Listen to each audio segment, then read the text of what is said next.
wanted a piece of blueberry pie. So I went up and I asked this guy, but he only spoke Ojibwe. So I had to say, Minabushki Minasagani Batusi Chikani Bakwajigan Minabushki Minasagani Batusi Chikani Bakwajigan Minabushki Minasagani Batusi Chikani Bakwajigan Minabushki Minasagani Batusi Chikani Bakwajigan.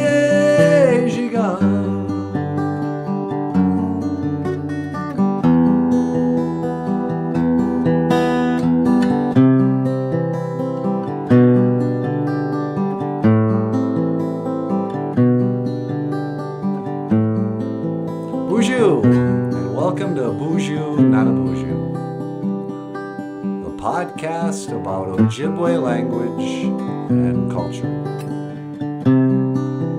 My name is Michael Lyons, and tonight I just wanted to stop in and play some songs that we've played on the show. And if nobody shows up, oh, there is a couple people here, good. Boozhoo, hello.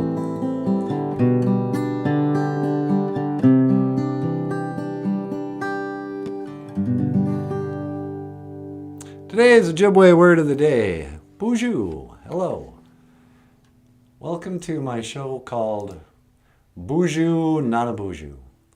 My name is Michael Lyons, and I'm the creator of the puppet podcast, Boozhoo, NANABOOZHOO.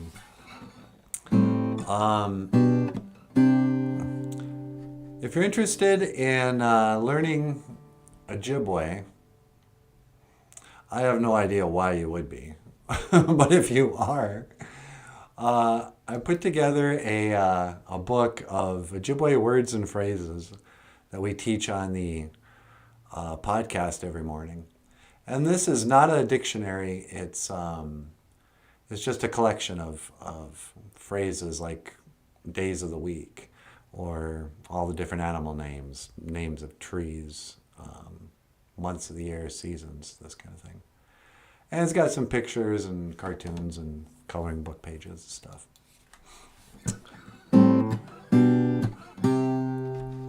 Top chat. Anybody gonna say Boozhoo? Live chat. Here's a song written by Iron Maiden. It's called Run to the Hills. White man came from across the sea. He brought us pain and misery.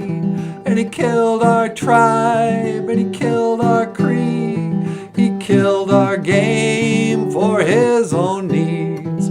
We fought him hard, we fought him well. Out on the plains, we gave him hell. But many came, too much for creed. Will we ever be set free?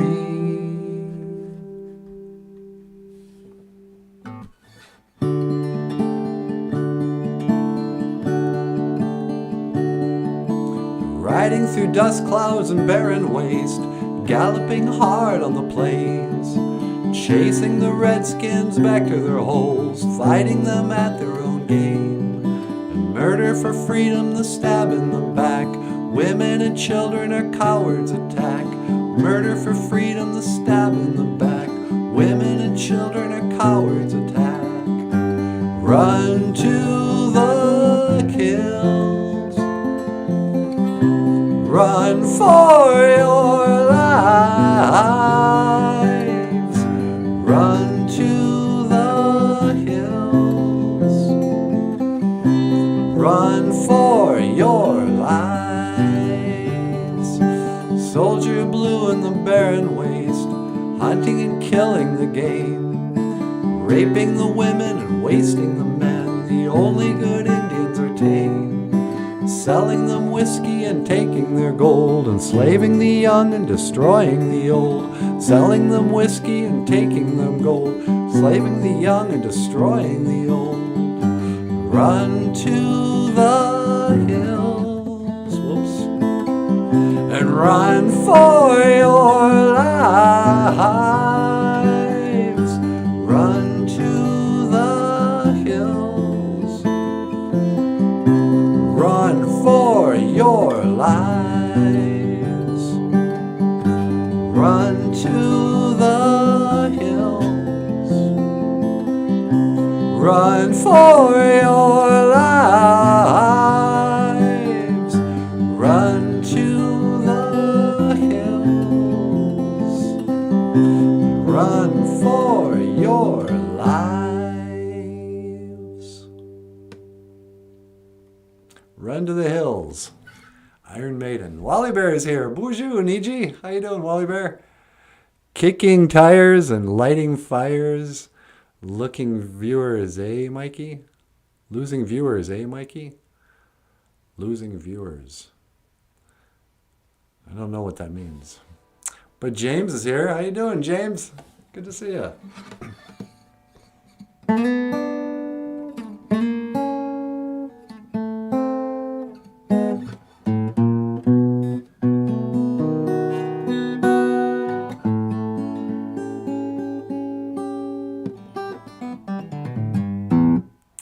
Button down the hatches. Stop coming. What? I'm not reading this. Oh, storm coming. Sorry, dude.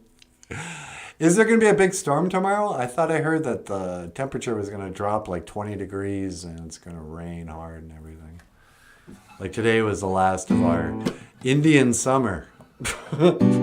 Remember that term? Oh, it's an Indian summer. It's going to stay warm late in the autumn. Why is that got to be an Indian summer? It's racist, man.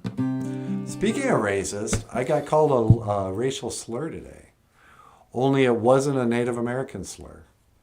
I've never been called a racial slur before. Except by, Indians, calling me a redskin or a savage or whatever. But I got some hate online, and the guy called me, maybe I shouldn't say it. It's the K word that rhymes with bike. The guy didn't like my music and said I was a ridiculous. K rhymes with bike. Playing with puppets. I was like, well, I am a ridiculous person playing with puppets, so I'll give you that much. But I'm not Jewish. But part of me kind of liked it, because I think people think I've had people ask me if I was Italian before. But a lot of Jews look very Italian, like Paul Stanley. Do I have a picture of Paul? I do somewhere. I have a picture of Sylvester Stallone. Hey, yo, how you doing? Listen, NANABOOZHOO, I'm going to tell you something you already know. Life, it ain't all sunshine and roses. I can't get enough of, it's not even Sly Stallone, actually. It's the character Rocky. I saw Rocky when I was, I think in the 5th grade. I'm not even sure what year that came out. 76, maybe. So I'm like 9 or 10 years old. And, our generation, Generation X, we, there were kids' movies, I guess. But our parents didn't necessarily take us to the movies to go watch kids' movies. My parents would take me to go see the movie that was big. Rocky came out. It wasn't rated R or whatever. So you just bring your kids, your family to movies. Nowadays, all movies are geared towards children, You got grown adults having opinions on the Barbie movie. It's like, why are you seeing a movie about Barbie dolls? It makes no sense. But anyway, says the guy who plays with stuffed animals and dolls and whatever. But what was I talking about? Oh, seeing Rocky. When I saw Rocky, even as a little kid, I understood all of it. I understood the idea of being a guy coming from poor background with big dreams and stuff and wanting just a shot at making it. And I just love everything about the character. But so anyway, no, I was looking for a picture of Paul Stanley. Did you guys hear that Wolverine is getting a divorce? Hugh Jackman. And everybody's like, what happened? Why is Hugh Jackman getting a divorce? And nobody wants to point out the obvious. It's like, have you seen his wife? Brutal. Let's see, any good pictures? Today is Dig If You Will a Picture Day. All right, cool. I wanna look at some pictures. Dig if you will a picture of you and I engaged in a kiss. They call me a dangerous conspiracy theorist. Have you guys seen this? Supertramp. When I was young, it seemed that life was so wonderful. Supertramp. This album came out in 76, 77, something like that. And I want to know, what did Supertramp know about 9/11? Because if you look at this album in the mirror image, you'll notice that 9 and 11, you probably can't see my cursor, but where am I?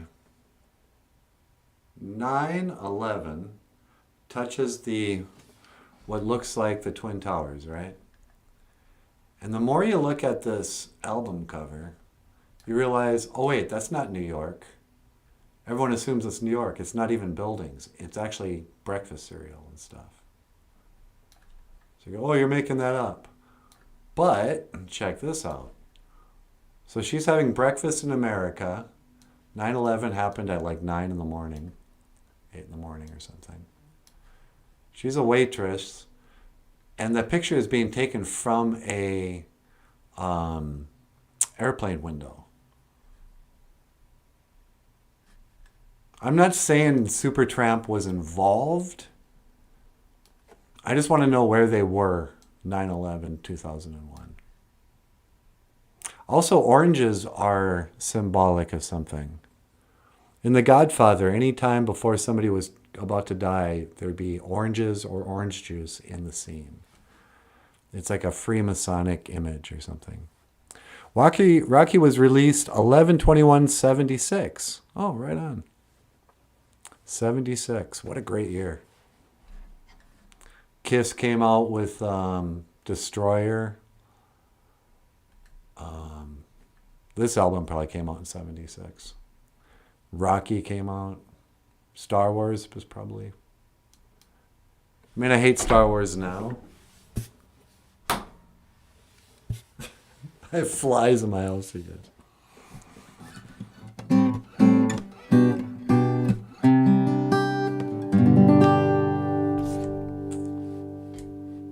You guys ever watch Tenacious D?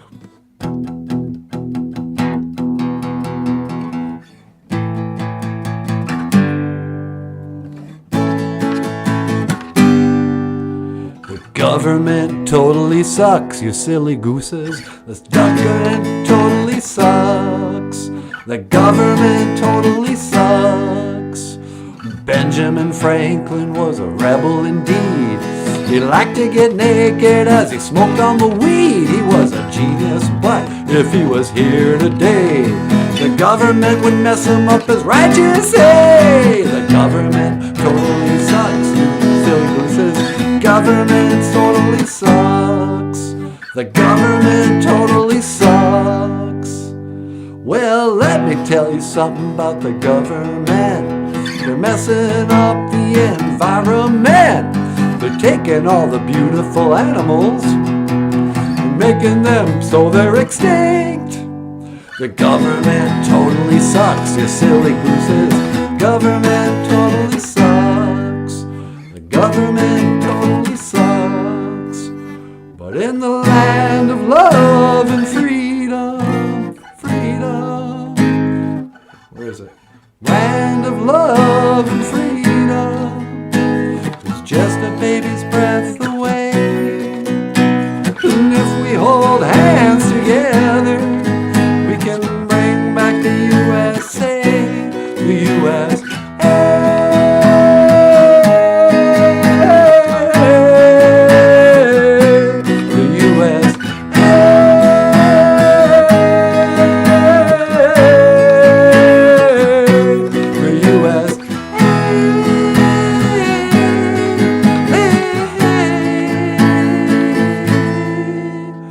Bring back the U.S. Government totally sucks. Tenacious D. Tenacious D was a sketch comedy show with Jack Black and that other better guitar player who nobody knows his name. And I thought it was pretty funny, but it seems pretty clear to me that Jack Black is not kidding when he does all that satanic stuff. You know, can you ironically worship Satan? I don't think so anymore. I think Tenacious D, Jack Black, Beyonce, you name it, Lil Nas X, not Kiss. In 1976, everybody thought Kiss were Satan worshipers. And it was funny just because it was such a wholesome time that, you know, four guys in sequins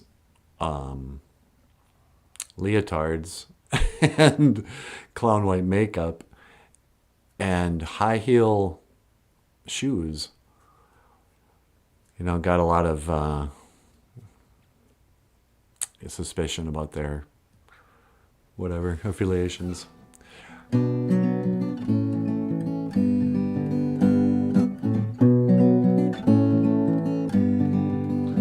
This is from a band called the Boomtown Rats. It's called Rat Trap. Billy don't like it living here in this town, and hope bites the dust when there's no one around. Well, hope bites the dust behind all the closed doors. The pus and grime moves through its scab-crusted sores. The screaming and the crying, it's a high-rise rock. It's a rat trap, Billy, and you've been caught.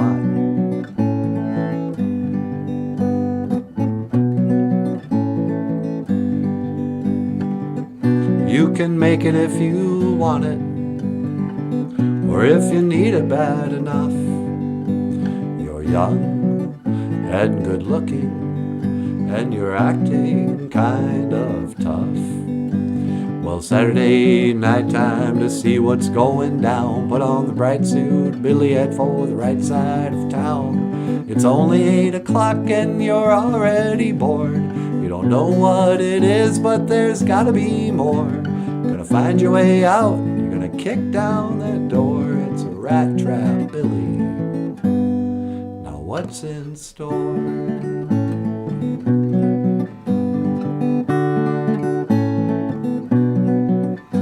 I wanna go somewhere where it doesn't stink, away from the alley, somewhere I can think.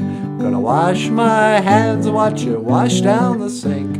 It's a strain on the brain living close to the brink.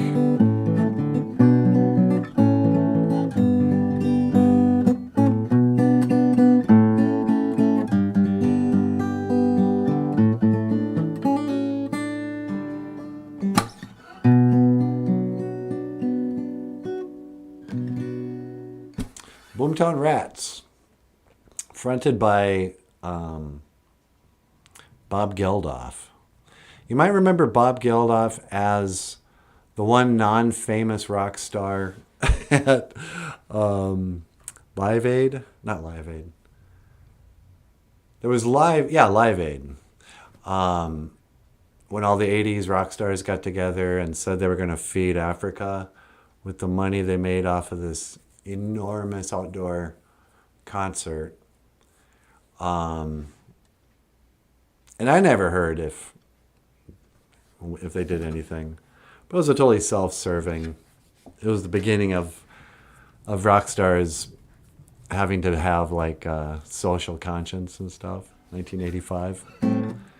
But Bob Geldof was like the one who called up all the other rock stars and got them to come do the show. And he was the lead singer of a band called Boomtown Rats. Later on, he would marry some chick, have kids with her.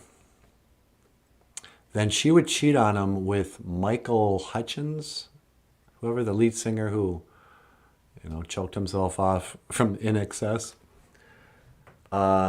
Cheated on him with that guy. Got pregnant with that guy's kid. Left Bob Geldof. Then Michael Hutchins kills himself accidentally.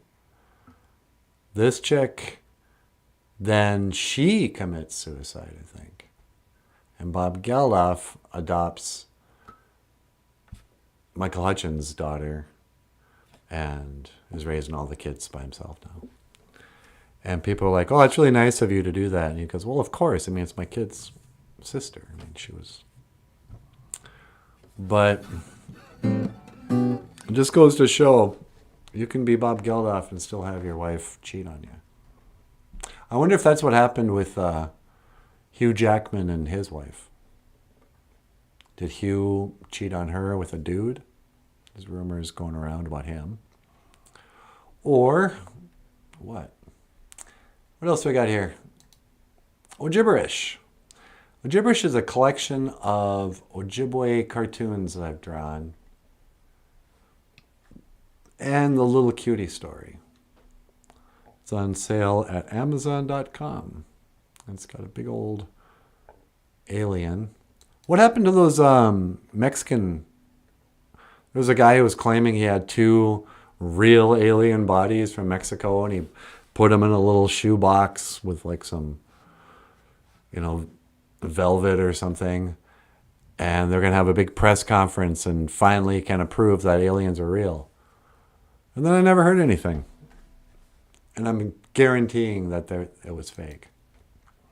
Rockstar Cartoonist is my comic book autobiography up until I was about 45. So this comic is already over 10 years old. Maybe 46 or 47, I don't know. There's nothing in Rockstar Cartoonist about Boozhoo, NANABOOZHOO. But it's for sale at Amazon.com. All right. Well, there's only 2 people here. Maybe it's time for NANABOOZHOO and Natasha. Oh, how you doing there, sweetheart? Oh, I'm doing pretty good. Should we sing a song? A song? Do you know any good car songs? Oh, let me think. I don't know. Let's see, what's a good car song? I don't know, what is it? How about I'm sailing away. Set it open. Okay, I didn't hear any audio on that. Hey, Dr. Evils, how you doing? Boozhoo. Was that video playing at all? I have my guitar plugged into the computer, so I'm not sure if I can't hear it. If it's my headphones that aren't working. Yes, it wasn't playing, or yes, you could hear it. What's up, Doc?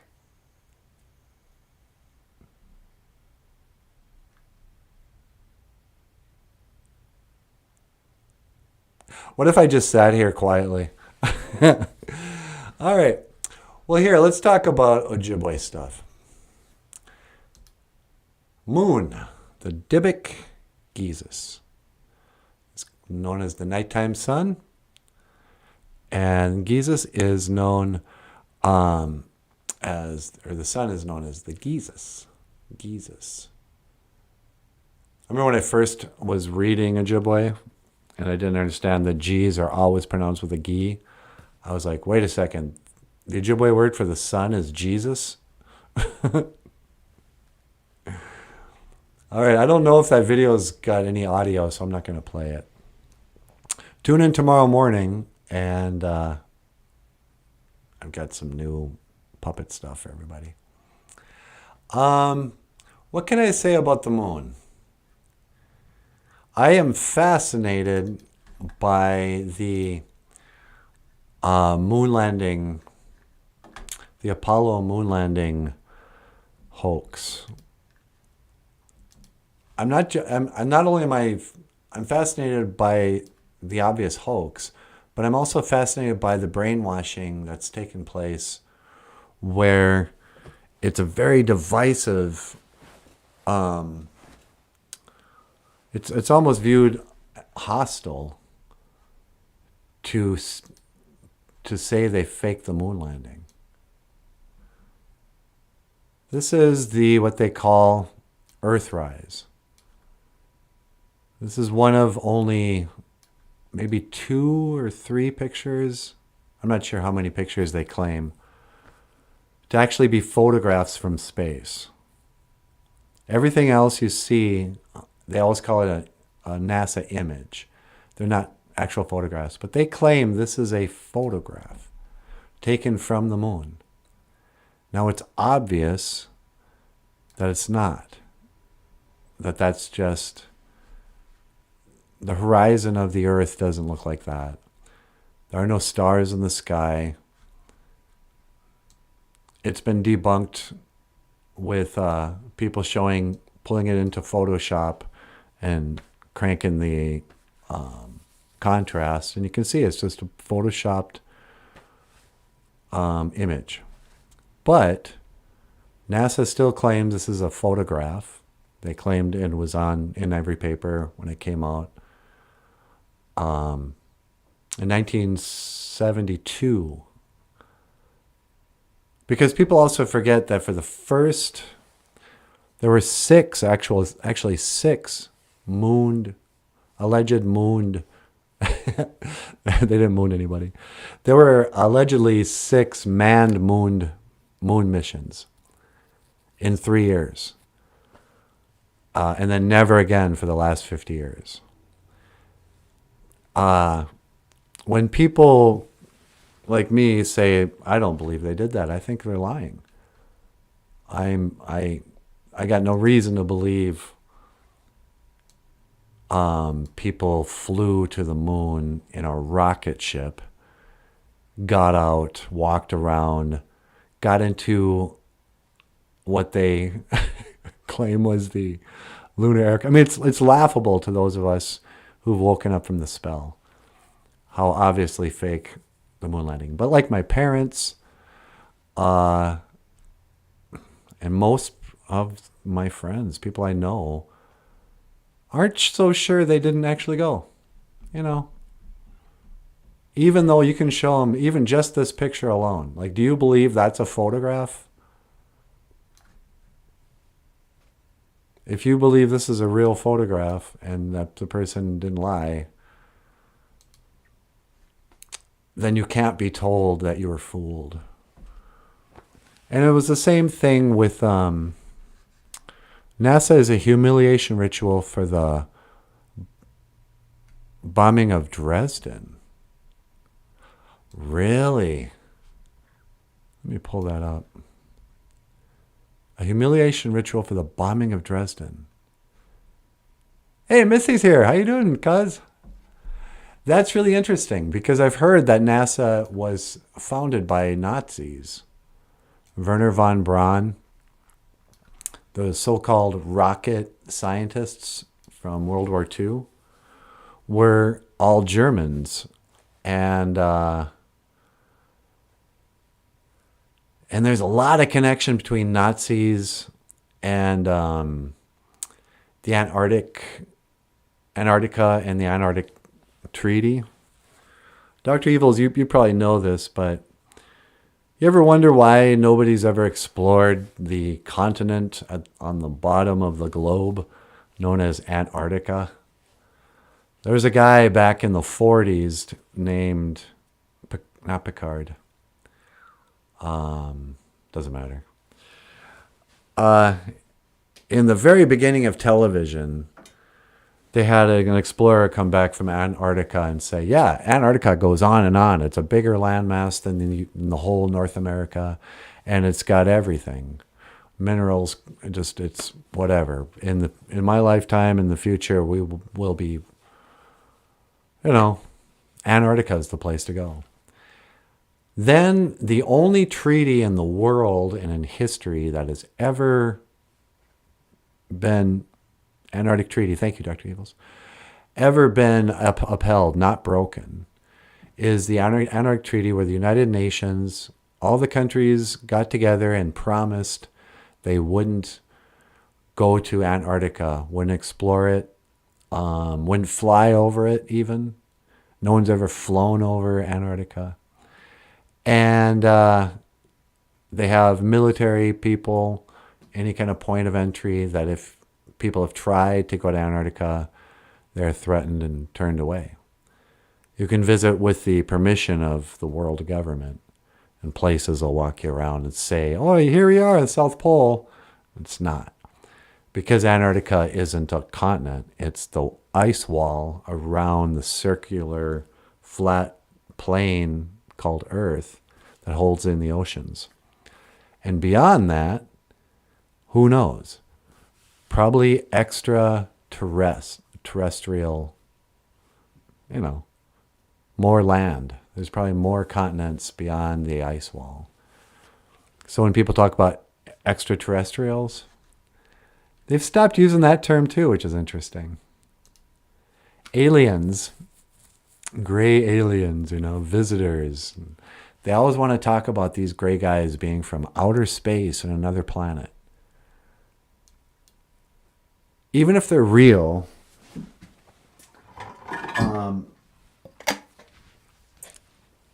if these guys are real, it doesn't mean they flew here from a ball planet in outer space on flying spaceships. That's nonsense.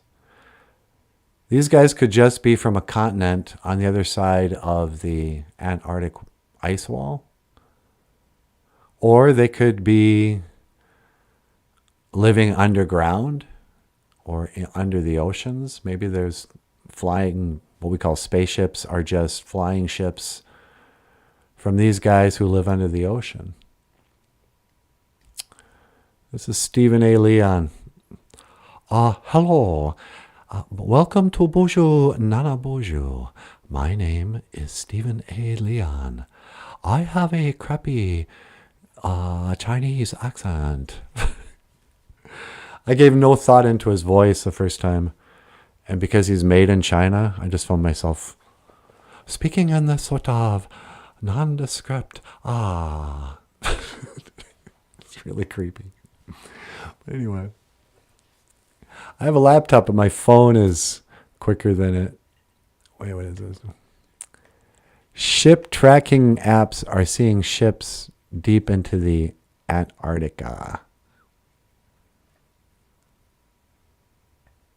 Oh, there's ships deep into Antarctica? Like into the port? Is there water that goes? How do you have a ship? Oh, you mean like spaceships? Yeah, I've also seen spaceships, like bell-shaped spaceships in Antarctica that have the swastika on it. There's some connection between Nazis and aliens. Some people suggest that aliens might actually be demons. That demons don't have bat wings and stuff like that, but they actually look more like this. Because there's also been claims, people have claimed when they've been visited by gray aliens, that if you say the name of Jesus Christ, if you call it to the Lord for help, these guys will run away. And a lot of the alien abductions have a weird spiritual aspect. When you get abducted and then essentially, probed, it just sounds like this horrific eyes wide shut ritual. Who knows what's going on there? These guys could be totally evil. I've always liked aliens because I find them at the same time cute and scary. I'd be terrified if this guy just started walking and went, if I'm trying to fall asleep and I'm lying in bed with Bagheera, my cat. I should bring Bagheera in here. Hey, Bagheera! Here, kitty, kitty, kitty, kitty. I never call him. Usually he's out the door trying to get in here. But I sleep with a cat. Could you imagine waking up and there's just 3 or 4 of these guys around your bed? Adolf is an alien. Maybe Hitler himself was an alien. Actually, I think Hitler's Walt Disney. I think when after the war they faked his death and he came over and he became Walt Disney. And Walt Disney is closely connected to NASA. Which makes sense. It's all Imagineering. Wally Bear hasn't eaten for 10 hours. All I want is Wingstop. You haven't eaten for 10 hours. Cool. I've been hearing that's another thing that the conspiracy people have talked about. That there's been an effort to keep us from recognizing the benefits of fasting.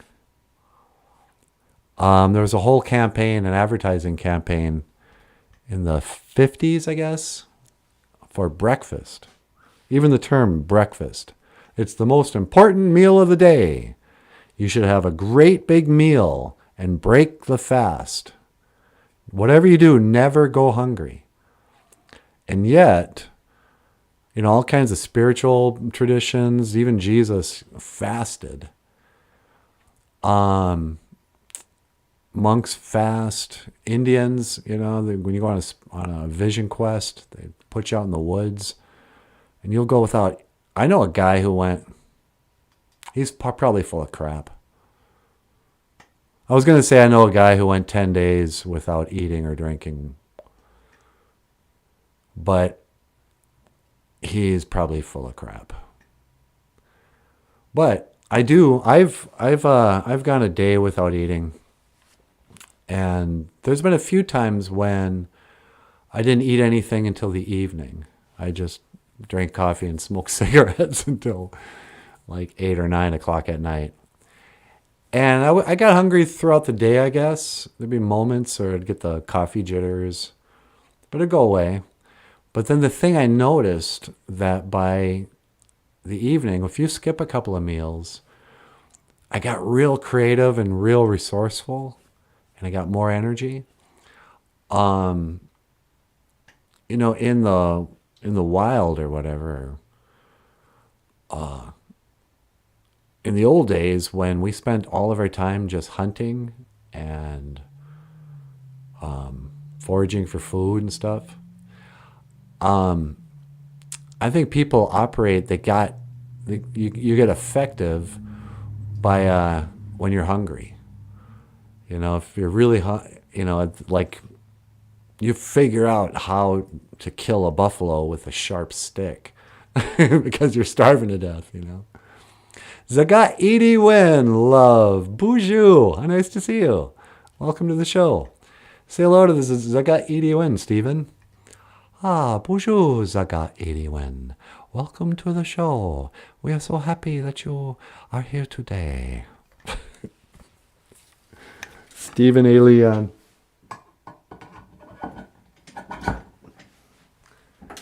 I won't play the whole song, but tomorrow morning I have or did I play it this morning? I wrote a song called Earthling Sun.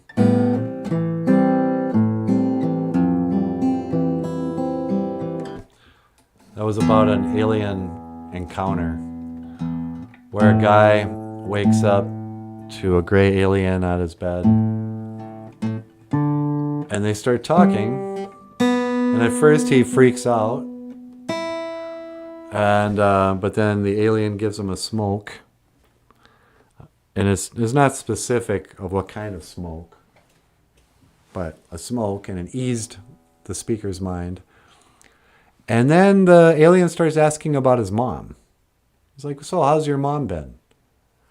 And the character in the song, and I knew the truth and I knew the lies, he cried.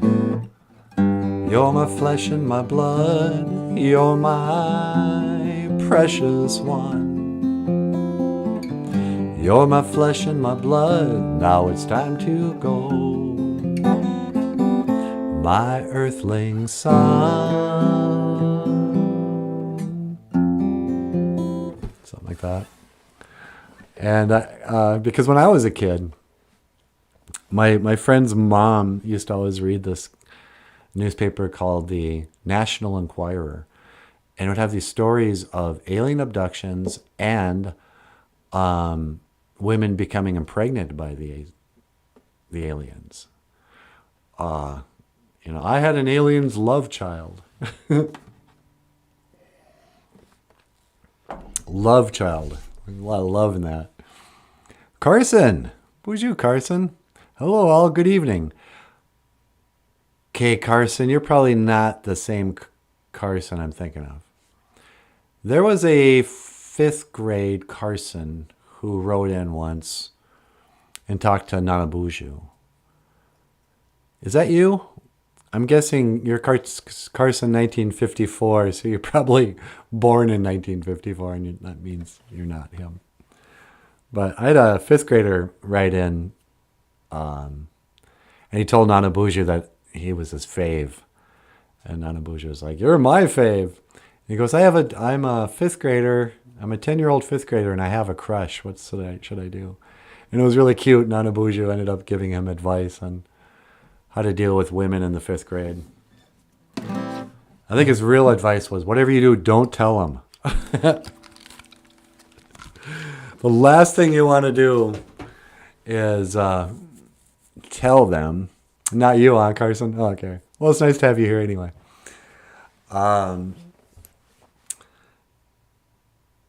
But you can, I told him, he goes, this is a practice girlfriend. Practice treating her really well. Practice being a boyfriend. But you don't have to tell her you love her.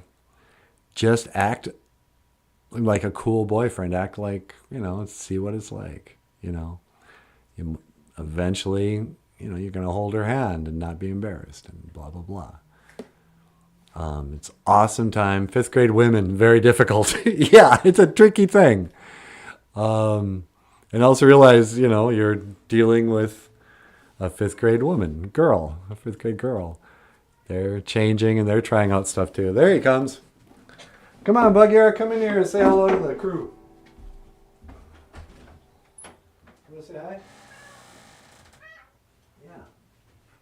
That's what I'm talking about. Would you guys like to meet my enormous black cat? When I got him, I thought he was already full grown, or like 2 years old or something. And then within 6 months, he doubled in size. Say hello, Bagheera.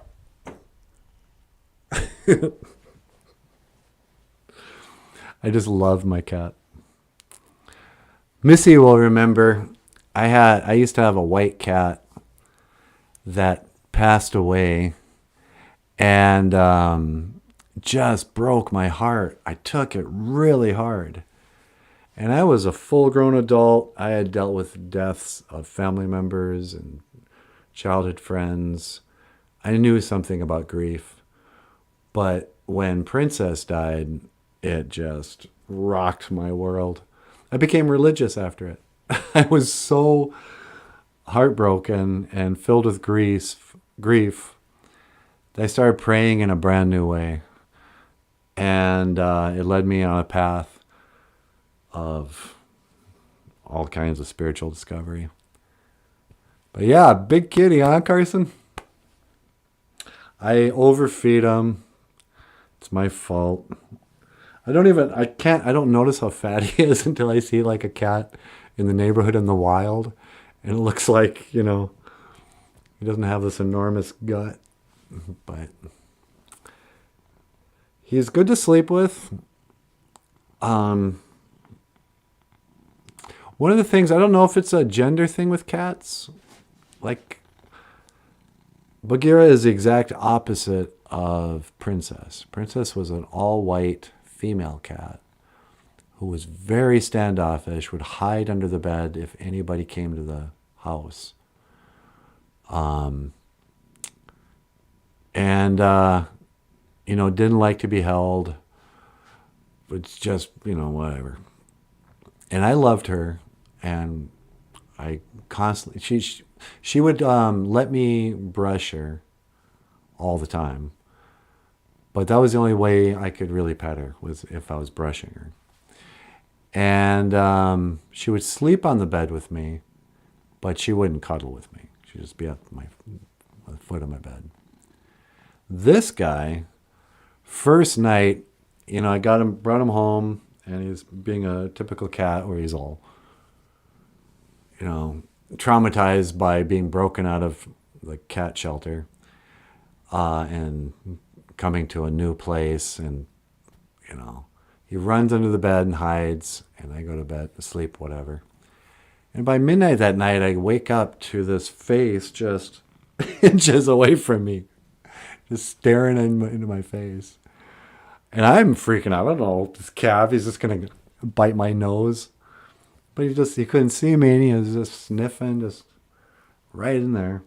Now, every night, in fact, I've had to adjust. I don't sleep like a human anymore. You know, when I was younger, you go to bed at 10, and then you wake up at 5 in the morning or something. We go to bed at 10. See, it's our bedtime. That's why he was meowing. I lie down. He comes in, curls up. We watch Family Guy or South Park or something. And we fall asleep until about midnight or 1. And then I go to the bathroom. He wants to be fed again. And then sometimes we go back to bed. But for the last 5-6 months, I've been getting up at like 2:30 in the morning and just staying up. But then I go back to bed at noon. And we sleep for another 3 hours. Aren't these great stories for a podcast? I think Bobo is trying for dominance. She keeps headbutting me. Oh, is that your dog or cat? Boo-boo. Well, you guys, how long has that been? I can't even tell. Am I still streaming? Streaming, average view, 6 concurrent viewers. So those were in excellent condition. Oh, here it is. 49:34. We have 10 more minutes. Any requests for songs?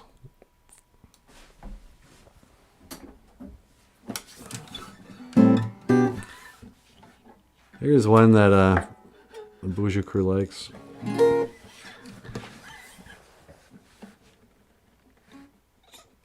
I had someone asked me to take this video down, this song off. I had a video where the puppet version of me was talking about wake and bake. And I had booked a high school visit, or an elementary school visit. No, it was middle school and high school, actually. And the lady called me at home. She goes, you know, I'm not so sure the school's going to appreciate you promoting marijuana use. I'm like, okay.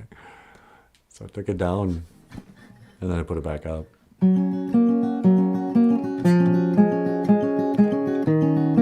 But the song is called Wake and Bake, but it's not really about that. That's just a line in the song. But it's got nothing to do with you. I've got no one, still you won't do. And after today I'd say we are quite through, but I know you won't break down, you won't miss a step, you won't be around, you'll never forget it one day. When I'm old and gray, I might look back and say that these were the golden days. And one day when I'm old and I'm gray, I might look back and say this was the price I paid. Even in the middle of the day, Stephen grins a little, so they say.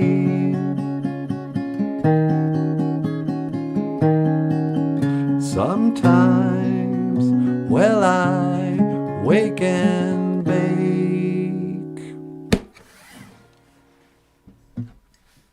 Just sometimes. But come on, it's 10:15 at night. It's just adults watching this. That's one thing I didn't expect with my show that I really like. The show is definitely a children's show. It's got NANABOOZHOO and Natasha and goofy, safe, G-rated humor. And it teaches words. Boozhoo NANABOOZHOO is totally inspired by Sesame Street. I don't know if they do it anymore, but when I was a kid, Sesame Street used to teach Spanish words. Agua, water, agua. You know, I learned how to count to 10 in Spanish from Sesame Street. So when I started NANABOOZHOO, it was really, I'm just doing the Ojibwe version of Sesame Street. But the reality is, you know, my demographic of the viewers are over 40, you know, men, and more men than women, because more men than women watch YouTube videos. So I have this, essentially the Muppet Show that is viewed by only adults. So I kind of feel like I'm making a kids show for kids, but I got a whole bunch of grown-ups kind of behind me watching with me doing it and kind of cheer me on, and, you know, they get the joke. I mean, you guys get the joke and whatever. But it's a strange dynamic. And it kind of reminded me of, remember Spinal Tap? Spinal Tap said they just love their fans because they go, not only are we pretending to be a real rock band, our fans are pretending to be real rock fans of this fake rock band. And so they're playing their part in the audience, and we're pretending our part, and it becomes kind of real in a way. But, oh, thank you, Carson. I do suffer from, all my songs are sad. I have a hard time writing happy sounding songs. And just I used to be a heavy metal fan when I was a kid, but as I grew older, I just couldn't stomach it anymore. It just says something about me getting older, maybe being a songwriter too. I just kept mellowing and mellowing Now I listen to just the wimpiest music. But I used to play the blues. Do I have a pick? What do I do with my pick? Can't play the blues without a pick.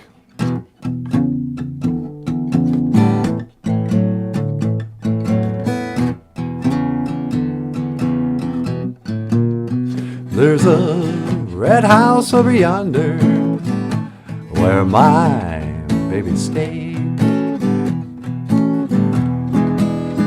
There's a red house over yonder where my baby stayed. You're 69, Carson? Holy man. And I've been home to see my baby 99 and 1/2 days. All right, this one's for Carson, who's 69. If I can find a guitar pick. I swear I just had one, you guys.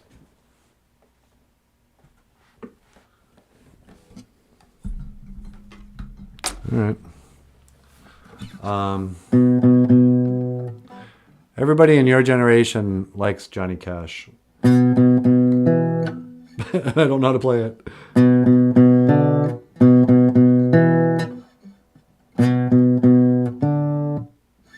I'm so sorry. How did I forget that? Well, I hear that train a-comin'. It's rolling round that bend. And I ain't seen the sunshine since I don't know when. I'm stuck in Folsom Prison while time keeps dragging on. When I hear that lonesome whistle on down to San Antonio. When I was just a young boy, my mama told me, son, always be a good boy, don't you ever play with guns. I shot a man in Reno just to watch him die. Hey, John Redcorn. When I hear that lonesome whistle, I hang my head and cry. When I hear that lonesome whistle, I hang my head and cry.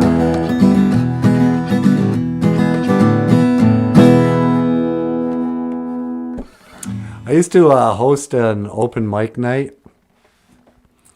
Oh yes, I was 14, 1968, I think. In 1968, you were 14. Okay, right on. I was born in 1967. So I remember you hippies. Yeah, you're just at the very end of the baby boomers. When you were okay, so you were a 14-year-old. So all the 18-year-olds were the Woodstock greasy hippies.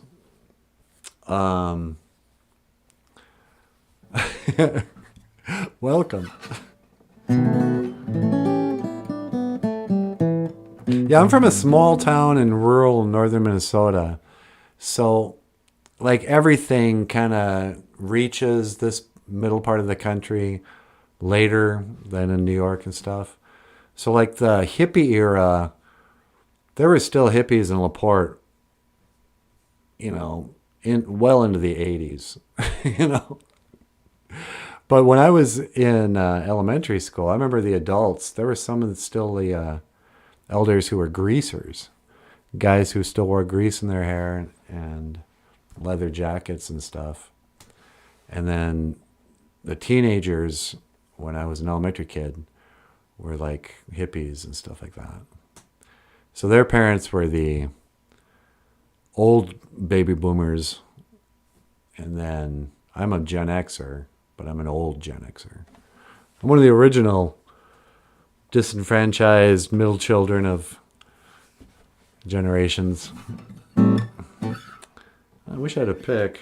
These songs are better when I have a pick. This is a song that defines my era. Hey, whoop. Whoops. Hey, hey, hey, hey, yeah! Ooh, whoa, whoa! Won't you come see about me?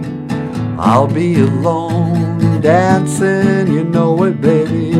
Tell me your troubles and doubts, giving me everything inside and out, and love's strange, so real in the dark. Think of the tender things that we were working on. Slow change may pull us apart, I put us back together at heart, baby. Don't you forget about me and the 80s. I was dressed like a greaser the other day at the casino. The white people were all friendly. Yeah, I bet you the elders just loved you. And did you have like a white t-shirt with a cigarette pack rolled up in your sleeve and grease back hair and leather jacket? Well, I used to work at a school, and one year for homecoming they had 80s day where all the kids would dress up like 80s, and a lot of the staff did too, and teachers.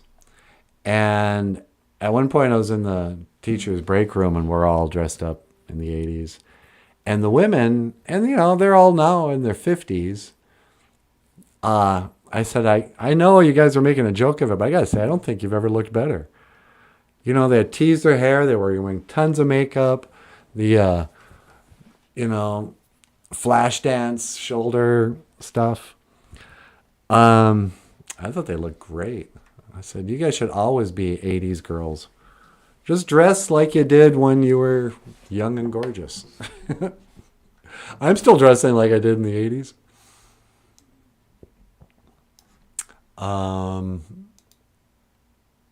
Except I don't roll up my... Yeah, I do sometimes.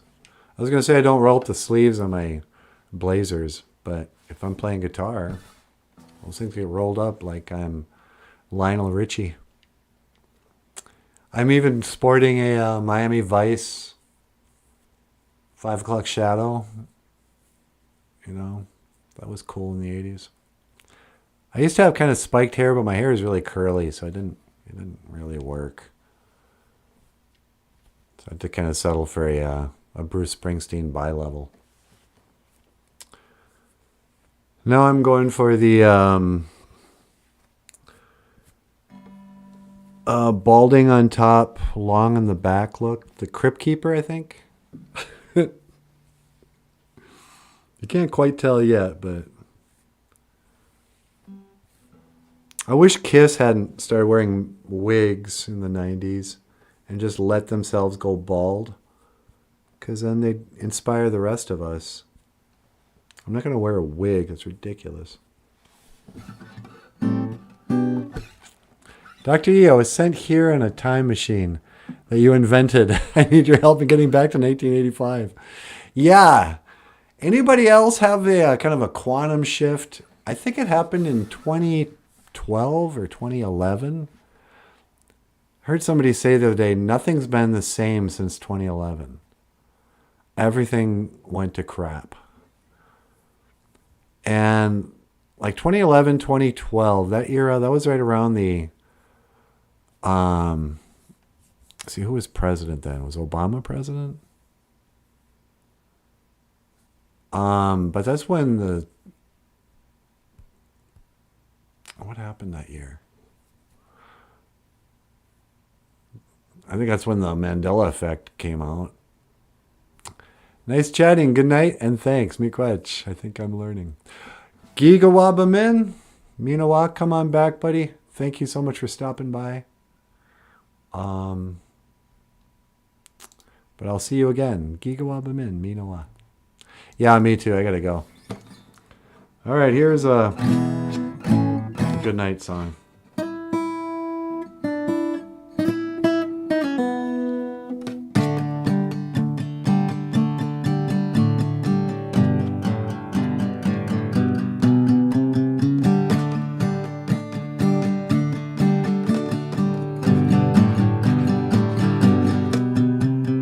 I I would be king, and you would be queen. Though nothing would keep us together, we could beat them just for one day, and we could be heroes forever and ever. What you say? Oh no, here's the song. This is a Ojibwe song.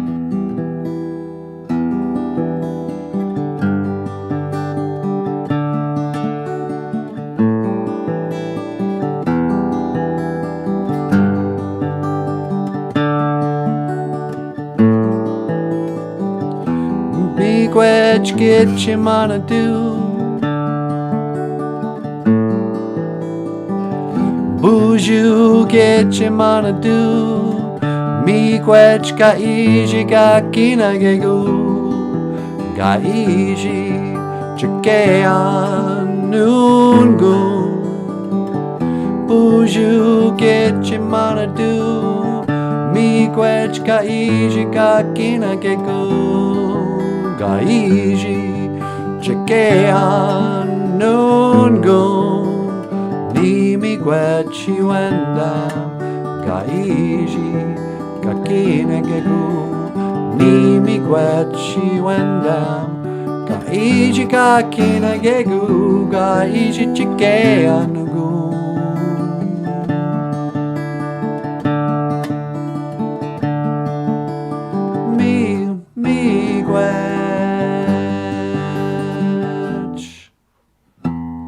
Gitchimana-do, Miigwech Gaiji Gakinagegu Ni Miigwechi Wendam Nungun. That was terrible. Miigwech Ga Bizendawieg. Thank you so much for listening. Dash Miigwech Ganawabieg. And thank you for watching Boozhoo, NANABOOZHOO, a podcast about Ojibwe language, culture, and occasionally me just stopped in and saying Boozhoo. Boozhoo, hello. Today's Ojibwe word. I will see you again. If I can find it. Gigawabamin, Minoma.